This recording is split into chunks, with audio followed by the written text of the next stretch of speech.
and I have a great guest today. I have Danny Bader. So great to see you. Hi, Ann. Nice to see you.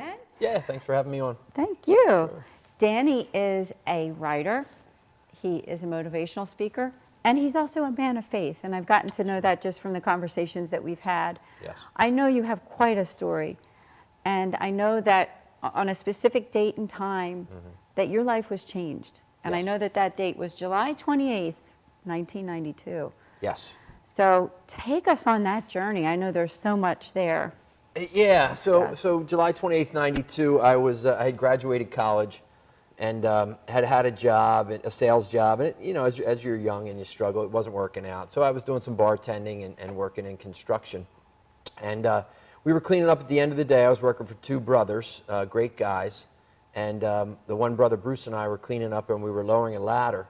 And we thought we would miss the electric lines that were on the side, running along the side of the house, above the street. And we didn't. And those electric lines had between 8,000 and 10,000 volts of electricity. So the metal ladder, electricity went down into my hands and into my body and into my wonderful friend Bruce's body. And both of us died. And I came back. And unfortunately, tragically, Bruce did not. His wonderful husband, father of 3, 36.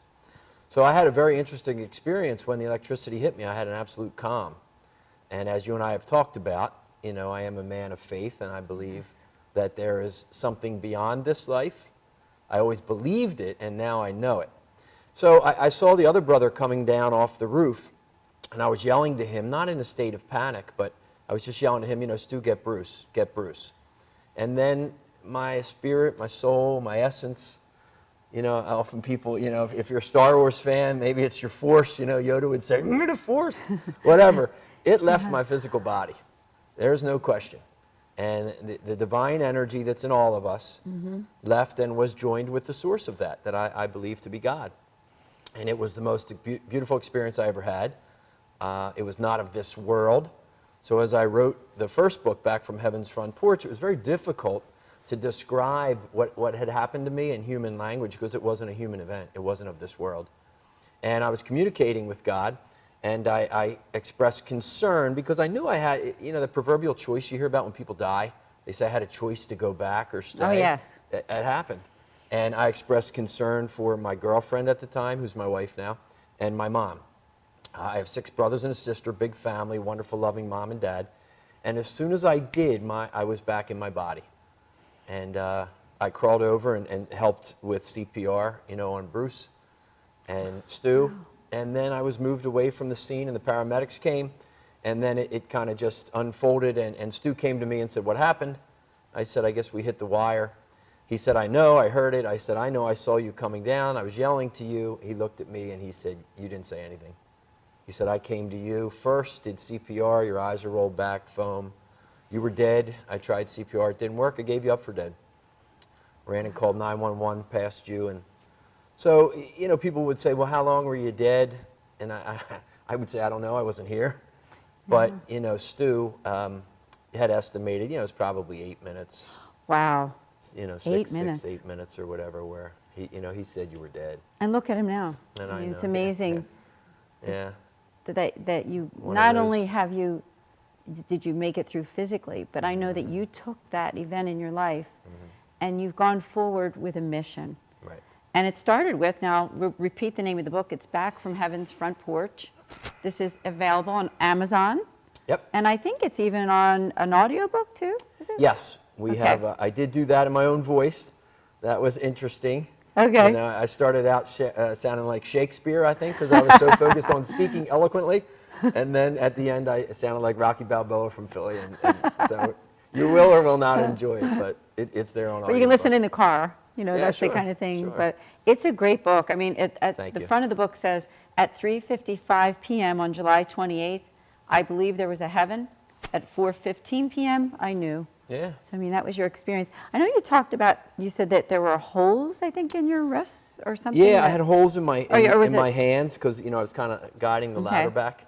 And then I had holes in my feet because it exited through both sides of both feet. The inside of my left foot kind of looked like that. You could have probably stuck a pen in there, a half inch and not touch. But there was no blood. You know, so you know from reading the book, the first line is, "Why is there no blood?" It takes you kind of right into Jake's world. So the book is based on my experience, but fictionalized. Because as I started to write it a few times, I had, you know, I had a whole lot of struggle.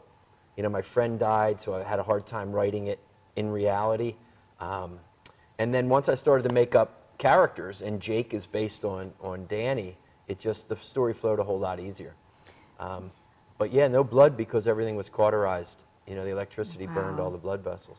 It's such a, you know, the show is the positive side. And you know, Danny had been in touch with me about the fact that he has a story to share that connects with the positive side. Oh, absolutely. And all three of his books, now he has Back from Heaven's Front Porch, he has another book called Abraham's Diner, and then another newest book is I Met Jesus for a Miller Lite. And I know we're going to also talk about those books maybe in our second half of the show. Right. But this book is also the 5 principles to create a happy and fulfilling life. Talk about that. I mean, so not only is it your personal story, but it's a guide for somebody who's out there. They might not have gone through what you did, but maybe they have many struggles that, you know, there's people out there that are going through depressions or physical illnesses, other things happening in life. So talk about that. I mean, what can they learn from this book? Yeah, absolutely. Well, you know, what they'll learn is they'll experience somebody's journey. And as you said, we all have our journey. What happened, you know, with me and losing Bruce, you know, it was just tragic. And Bruce's 3 kids and his wife, you know, just did a wonderful job moving on. It was tough. It was really tough. But as you look at them now, they have certainly moved through that challenge with courage and with grace. And the book, Back from Heaven's Front Porch, is really about Jake's coming back and moving through that challenge. So, you know, people go, "Oh my gosh, I can't believe what happened to you." And I go, "Okay, you know, cool, but what about you? Tell me some of your challenges in life," because everybody has them. You know, so mine was this, but when you get to people and they kind of bare their soul to you, we all have our challenges. There's not many lives without challenge. So the book offers a methodology called Jackrabbit, and it's based on 5 principles. And Jake learns about this through going out to Utah and meeting this guy, Brendan. He meets Paul as he's body surfing in the Outer Banks, and he went to the Outer Banks to end his life, which was, you know, my journey. Thankfully, I didn't. You know, I called my mom, and she said, "When are you coming home?" And I was half drunk because that was my mode of dealing with it, right? Oftentimes through tragedy, we turn to, you know, drinking and drugs or whatever. And I was mad at God because this didn't make sense. How could he, you know, let this happen? So as I continued getting better, I had a phone call with my mom. She said, "When are you coming home?" Something clicked for me. And I said, "What's it going to be like when I get better?" And it was the first time, that was in October, the accident was in July. It was the first time that I considered getting better. And that's vision, right? The ability for us to imagine what needs to be real. And it's so important for people when we're struggling. And it's not unicorns and rainbows to say, "Oh, everything's positive." No, sometimes, you know, we're in a shitty place, a crappy place in life. Let's acknowledge that, right? But see the other side. There's so much energy and inspiration that comes from that. Absolutely. You know, based on our faith, God wants us to move through this. He doesn't. Through the suffering. Yeah, That's right. You know, the big energy we call God, they're not pulling strings up there that says, "Oh, I'm going to make Danny have an accident. I'm going to make Ann win the lottery." Life unfolds, you know, and it's not perfect. And it's in those times of imperfection that our faith can really get us back. Perseverance. You know, and I learned that, yeah. So the book has those 5 principles. Develop vision is at the core of that. And, you know, people have said that they like it. It's a very simple model. You know, it's something I came up with when I was in coaching school, you know, back in 2005. And I certainly didn't invent any of it. It's been around forever. You know, I just put Danny's spin on it, and, you know, I just offer it to people and see how it lands for them. And you shared that because he also has his own website. I believe it's DannyBader.com. Yes. You're going to tell us about that too. Sure. And I know that on YouTube you have some videos there too that I've seen dealing with companies and individuals and groups that might need that sort of moving forward in a positive way. Yeah. So now we do have to take a break. Okay, sure. So thank you so much so far. Come back and join us here on the positive side in a few minutes. Medicare coverage can be a very confusing and complicated process. Help is just a phone call away. 856-226-4800. As a licensed insurance agent, I'll assist you in making an informed and confident decision on a Medicare plan that meets your needs, lifestyle, and budget. Call me today for a free, no obligation Medicare benefits consultation. 856-226-4800. When did you see the sign? When I needed to create a better visitor experience. Improve our workflow. Attract new customers. That's when Fast Signs recommended Fleet Graphics. Yeah, now business is rolling in. Get started at fastsigns.com.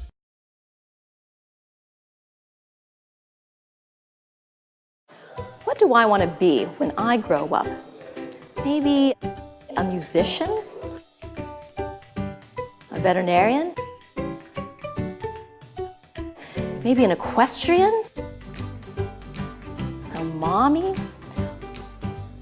Well, why not be all these things and more? Consider joining me, Dr. V, with friends and colleagues as we explore a wide range of topics together. V is for variety, here on RVNTV.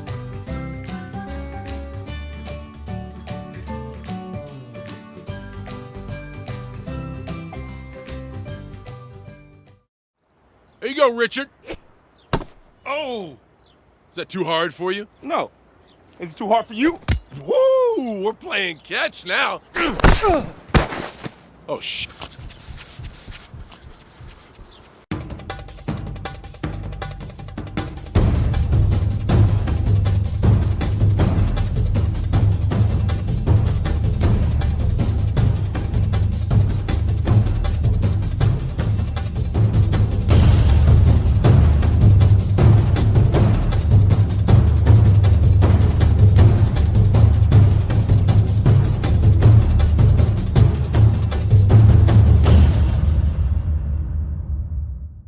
Why should you choose Rowan College at Gloucester County?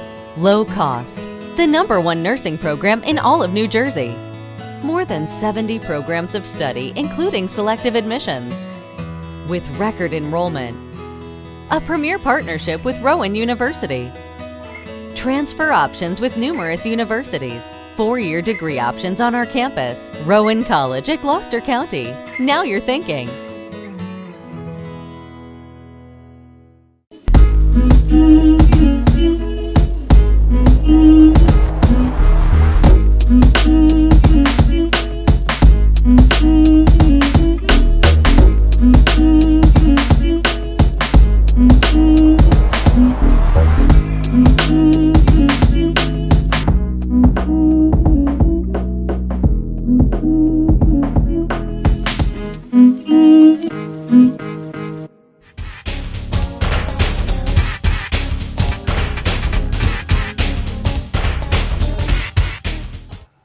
Hello and welcome back to The Positive Side. I'm Ann DeSantis with, again, Danny Bader, author, motivational speaker, and a man of faith, as I said before. Sure. And before the break, we were talking about one of his books.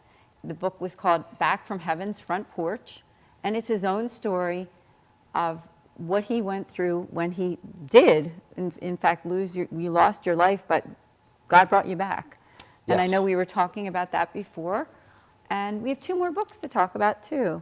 All right, sure. So the next book that you did was called Abraham's Diner. And I know that it says it's simple wisdom for moving from stress to relaxed focus and inspiration. I know that it's somewhat of a business book, but with also a very personal message. Tell us about that. Yeah, so after I did the first book, I was thinking about a second one, and my wife and I went to visit our oldest son in London, when he was doing an internship over there a number of years ago. And I had some ideas that were percolating. I've done a lot of work in corporations, with a focus really on productivity. So let's get the email inbox clean. And I still do some of that in a workshop called Managing Yourself and Your Stuff. with local clients, Lincoln Financial, Wawa, Marriott, Ritz-Carlton. So go in and try to get people focused, and then I take them through the 5 principles of Jackrabbit. So they like the day because it's very tactical, help me manage my projects and my email, and get me more focused, but then also let me slow down and really look at how I'm living my life, and maybe are there some changes that I might need to make. So thankfully, it's a well-received workshop. So on the plane back from London, I said, I'm going to sit down and just start this, and as soon as I started, I made up, it's about a stressed-out executive named Patrick that lives in Orange County, California. He's got a wife and 2 boys, and he's just too much focused on work. And he's got some challenges at work, and he hasn't surfed with his sons, and his wife's about ready to leave him because this is not what she signed up for. And he goes into a diner, small diner, owned by Abraham, who is a older Hawaiian guy, about 80. And they form a little bit of a friendship, and Abraham just kind of slows him down and gets him to think about things differently. It's about a 2-hour read, so it is. If there's any stressed out business people out there, I'll say, and I love take a look. The way that you set up the chapters too is really cool, because each one has, like, say this one, it's progress and impact. It says the true value of one's growth is rarely seen at first glance. Yes. So I mean, I like that it's very clear. There's a very clear message with each chapter. Sure. And as you said, it's an easy read. Sure. So, well, the true value of our growth, right, as you and I have talked about, growth for the most part comes out of struggle and challenge. Yes. And when you go into struggle and challenge, the last thing you're talking about is, oh, how can I grow from this? I know you had Teresa on recently, right? Yes. And she talked about that, and it was wonderful. So how can we shift our mindset to see when there's a challenge coming up, to say, okay, here's what we have to do to get through this, but how is this also an opportunity for me to grow as a human being? As a husband, as a talk show host, as a writer, as a wife, whatever. So it's a really good mindset. Yeah, I like to give quotes at the beginning of every chapter in my books. I think people like quotes, and sometimes that's an easy way to anchor a message, or some learning. And also, we're in such a busy culture right now. These are books that won't take you very long to read. Right. He's very good at developing the characters, and there's a lot of dialogue, and you really can imagine them as you're going through, because you describe them so well. Thank you. And so if they want to get a hold of these books, now we have another one we're really going to talk about too, which is the new one. It's I Met Jesus for a Miller Lite. And it's the story of a guy by the name of Michael. And other characters are Anna and also Jackie.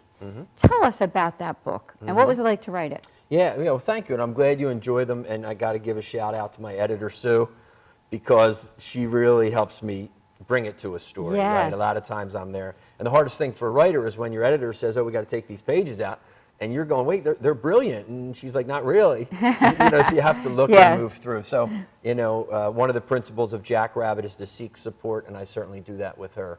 She's a real strong editor and a cool lady. So I Met Jesus for a Miller Lite, based on my faith. Yes. And Jesus is we share that. my guy, right? Yes. So I thought, how could I write a book amidst all the challenges of the church right now and all the challenges of people and their faith? How could I write a book that might be enjoyable, somewhat entertaining, but slow them down and move them back to, as you get into the message? So, what is the message? There's just been so much challenge and evil that's been perpetrated among people in authority, in the Catholic Church, and in many churches and beliefs and universities and teams. It goes beyond that. And I thought, how can I get people away from all that noise for a moment? Not to say that it didn't happen. It absolutely happened, and people need to be held accountable. You and I know that. Yes. And we pray that they are, and that the victims heal and move through it. But how maybe on an individual basis could I just get people to slow down and think, what is my relationship? Danny's, Ann's, with something bigger. Or if Jesus is your person, then what's my relationship with Jesus right now? Let's get out of all the other stuff. And that's what I did. So the main character is Michael, and he's a running back in the NFL, and he was real good in college, and he gets in there, and he has a couple concussions and moves from team to team. And I don't want to give too much away, but long story short, that's not working out for him anymore. So now he's in a point of struggle. His other best friend, Nick, is married to Anna, and she's got some struggle going on in her young life, right? Jackie is his on-off-again girlfriend that has some struggle going on with her father and everything. And Susan, Jackie's friend, has a different kind of struggle going on. So it's just to try to make the book applicable to all of us, right? Because there's so many different ways that we struggle in life. And maybe slow people down and just ask the question, as I move through this struggle, what's my relationship with this something bigger? And, and is there an opportunity for me to do some work on that? And you do that well. Thank you. Let's take a look. I know we have a photo of all 3 of those books. Take a look at that. So there we go. And if you go on Amazon, maybe you got your phone right in front of you right now, you can look up Danny Bader. And they're his 3 books. As I mentioned before, Back from Heaven's Front Porch. That was from 2002. 2012. 12, excuse me, 2012. I probably started in 2002. Yeah, Right. It took me a little while. And then Abraham's Diner, which is more sort of the business book, but it also is very personal to help you in any aspect there. And then the newest one, I Met Jesus for a Miller Lite. So, and I think you had said, we said at the beginning of the show that Back from Heaven's Front Porch is even on audio, so. It is, yeah, and I'll get to the other 2 as well. I liked recording, that was a cool process. Yes, and are all 3 on Kindle? All 3 are on Kindle, yes. Oh, that's great. Love that, love that. Yeah. So people like to read on their machines, yeah, they're all there. that's right. Now, I say it a lot of my shows to people, you know, I know that we're living in the present moment, and that's a big part of relationship with God. But do you see in any future plans with another book, or what's happening next for you? Oh yeah, absolutely, absolutely. So I have a screenplay for Back from Heaven's Front Porch that I've worked on, and I had some good people helping me. Our middle son Joey helping me as well. He's out in LA doing that kind of work. So we're looking to do that to make it into a movie, and then I've got ideas to. Abraham's Diner would probably be like a good, quick 1-hour Lifetime Hallmark kind of recipe, right? There you go. And then I'll work on I Met Jesus for a Miller Lite, either screenplay or perhaps an episode, a series, and try to pitch to somebody. And then I got an idea for another book. It probably won't be a story with characters, though. Okay. I'll probably do more just of a personal development, self-help, whatever you want to call it.